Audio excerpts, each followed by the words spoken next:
এই মুহূর্তে তারকাদের সন্তানদের মধ্যে সবচেয়ে আলোচিত ও আদরণীয় ও তারকা খ্যাতির শীর্ষে আছে সুপারস্টার অভিনেতা শাকিব খানের একমাত্র ছেলে আব্রাহাম খান জয়। তুমুল নাটকীয়তার ভেতরে আব্রাহামের পরিচয় প্রকাশ্যে এলেও বাবার চেয়ে তারকা খ্যাতি এখন কম নয় তার। তবে সবকিছুর পরেও বাপ ছেলের রসায়ন সর্বদা তুঙ্গে। অথচ 8 মাস বয়সী এই জুনিয়র খানকে জীবনে প্রথম ঈদটা করতে হবে বাবাকে ছাড়াই। রমজান শুরু হলো আর 30 দিন পরেই ঈদ উল ফিতর, অথচ জীবনে প্রথম ঈদ উৎসবে বাবা শাকিব খানকে কাছে পাচ্ছেন না ছোট্ট আব্রাহাম। অবশ্য এর জন্য বাবার পেশাই দায়ী, কারণ আসছে ঈদ উল ফিতরে শাকিব খান একটি ছবির শুটিংয়ে লন্ডনে থাকবেন তখন। হ্যাঁ, ঢাকার কলকাতা যৌথ নির্মাণে জুনের 3য় সপ্তাহেই চালবাজ নামের একটি ছবির শুটিংয়ে শাকিব খান থাকবেন লন্ডনে।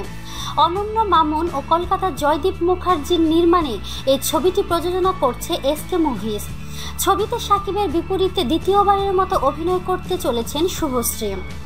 এই ছবির শুটিংয়ের জন্যই ছেলের সঙ্গে প্রথম ঈদটা করতে পারছেন না শাকিব। ছেলের প্রথম ঈদে বাবাকে কাছে পাচ্ছে না বলে কিছুটা যেন হতাশ স্ত্রী অপু বিশ্বাসও। এ সময় শাকিবের শুটিং পড়ে যাওয়ার অপুর কণ্ঠেও তাই কিছুটা আক্ষেপ।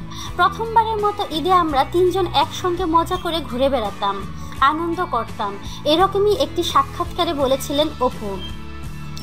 গেল বছর থেকেই কোথাও পাওয়া যাচ্ছিল না অপু বিশ্বাসকে।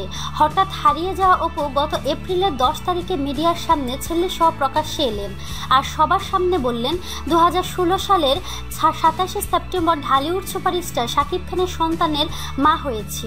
ছেলেকে দেখিয়ে বললেন এটি শাকিবেরই ছেলে। এতদিন অনেক কারণে মুখ খুলতে পারিনি, শেষ পর্যন্ত প্রকাশ করতে বাধ্য হলাম। তো প্রিয় বন্ধুরা, আপনাদের কি মতামত তা কমেন্টের মাধ্যমে আমাদেরকে জানিয়ে দিন। আর অবশ্যই আমাদেরকে লাইক, কমেন্ট, শেয়ার এবং সাবস্ক্রাইব করতে ভুলবেন না।